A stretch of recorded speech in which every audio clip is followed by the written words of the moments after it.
Bonjour, je suis Dr Dia, je suis spécialiste en épidémiologie, santé publique et santé globale. Dernièrement, j'ai été interpellé sur cette rumeur qui dit que le vaccin de Johnson Johnson est interdit en Amérique ou le vaccin n'est pas efficace. Alors, avant de répondre à ces questions, je tiens à signaler que je suis un chercheur indépendant. Je ne reçois d'argent de personne pour faire cette vidéo, donc il n'y a pas de conflit d'intérêt. Et que j'avais même répondu à ces questions dans un article qui a été publié au mois de juillet dernier dans le journal La Dépêche. Alors, pour la première question, est-ce que le vaccin de Johnson Johnson est interdit en Amérique? La réponse est non, c'est une fausse information. Ce vaccin n'a jamais été interdit en Amérique et il est toujours utilisé. Seulement, il est important de préciser que ce vaccin a connu une pause au mois d'avril dernier par principe de précaution. Alors, vous savez, dans tous les pays organisés, il existe ce qu'on appelle la pharmacovigilance, c'est-à-dire qui a pour objet, la pharmacovigilance a pour objet la surveillance des médicaments et la prévention des effets indésirables liés à ces médicaments. Alors, qu'est-ce qui s'est passé avec le vaccin de Johnson Johnson au mois d'avril dernier en Amérique?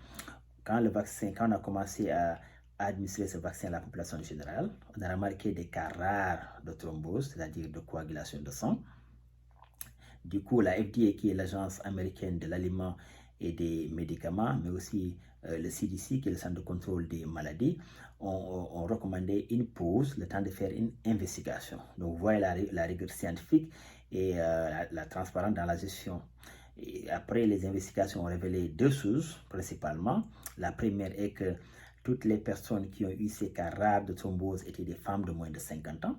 Et la deuxième des choses est que le rapport était de 7 cas pour 1 million, soit 0,0007. Donc vous voyez que le rapport bénéfice-risque est positif, les bénéfices l'emportent clairement, la suspension a été levée et le vaccin est toujours utilisé.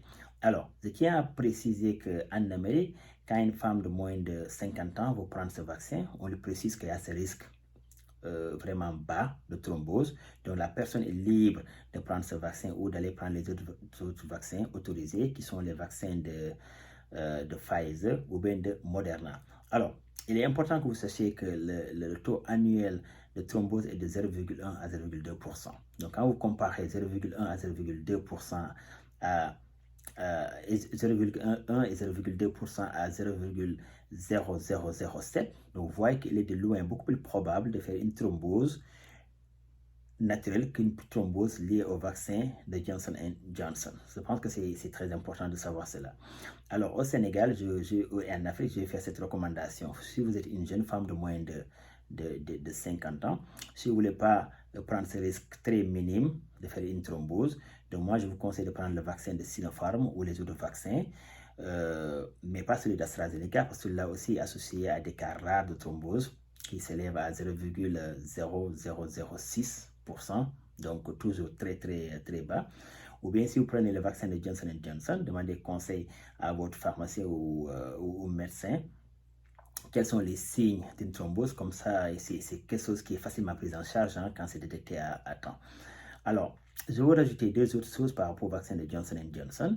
C'est qu'au mois de juillet, 60 millions de doses ont été détruites. Cela a été ordonné par la FDA qui, pour une raison très simple, lors des inspections, ils se sont rendus compte qu'il y avait un risque de contamination avec le vaccin de AstraZeneca dans la chaîne de production. Donc, par principe de précaution, ils ont ordonné la destruction de 60 millions de doses. Donc, vous voyez la rigueur dans la gestion de ces vaccins.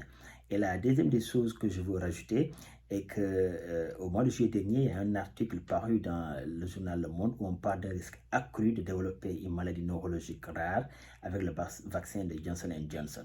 Alors, ce que j'ai envie de dire, c'est que ce titre ne reflète pas le contenu parce que quand vous lisez l'article, parce que moi j'ai bien allé au fond de l'information, vous voyez qu'il est mis clairement que les bénéfices l'emportent clairement parce que le rapport était de 100 cas pour 12,5 millions de vaccinés, ce qui est 0,00008%. Donc vous voyez que c'est presque nul. Donc c'est pourquoi il est important d'aller au fond de l'information. Maintenant, concernant la deuxième question, est-ce que le vaccin de Johnson Johnson est efficace? La réponse est oui. C'est un vaccin qui est efficace à 72% pour le virus originel de la COVID-19 Et en ce qui concerne le variant Delta, on n'a pas beaucoup de données pour donner une estimation précise, mais pour le moment, cette estimation d'efficacité est située entre 60 et 67%. Alors, ce vaccin est très intéressant parce que d'abord, il est à dose unique. Et deuxièmement, c'est un vaccin pendant les phases tests qui a montré les résultats les plus impressionnants pour les cas graves. Tous ceux qui ont attrapé la COVID 4 semaines après la prise du vaccin de Johnson Johnson n'ont pas connu de complications qui les a conduits à l'hospitalisation ou bien à la mort. Donc, vous voyez que c'est des résultats vraiment très, très, très intéressants. Je vais terminer par cette vidéo à juste vous sensibiliser encore hein, sur tous ces fake news. Donc récemment aussi, j'ai vu une information qui circule qui dit que tous ceux qui ont pris le vaccin les vaccins anti-Covid vont mourir dans les 2 prochaines années. Alors, moi, j'aime aller, comme je vous l'ai dit, hein, j'aime aller à fond de l'information. J'ai ouvert le lien et quand j'ai ouvert le lien, je vois qu'il est précisé que par le site a précisé que ce professeur est en train de défendre une position disant que le vaccin est en train de favoriser l'émergence des variants graves. Mais cette position a été contredite par plusieurs chercheurs scientifiques, et dont moi je contredis cette thèse parce qu'elle n'est pas logique. Si c'est le cas, les pays qui sont les plus vaccinés actuellement, qui sont les États-Unis ou Israël ou la France, on est aussi en train de parler de variants israéliens, variants américains ou variants je ne sais pas moi, variants américains. Mais non, écoutez, les variants sont l'évolution naturelle des virus.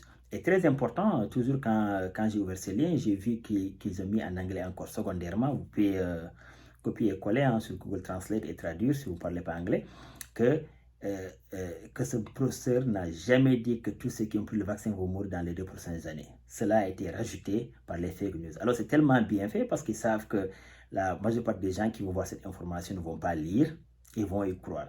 Alors moi, ce que je vous conseille avec ces fake news, quand vous voyez des informations comme ça, donc allez au fond de l'information pour comprendre mieux.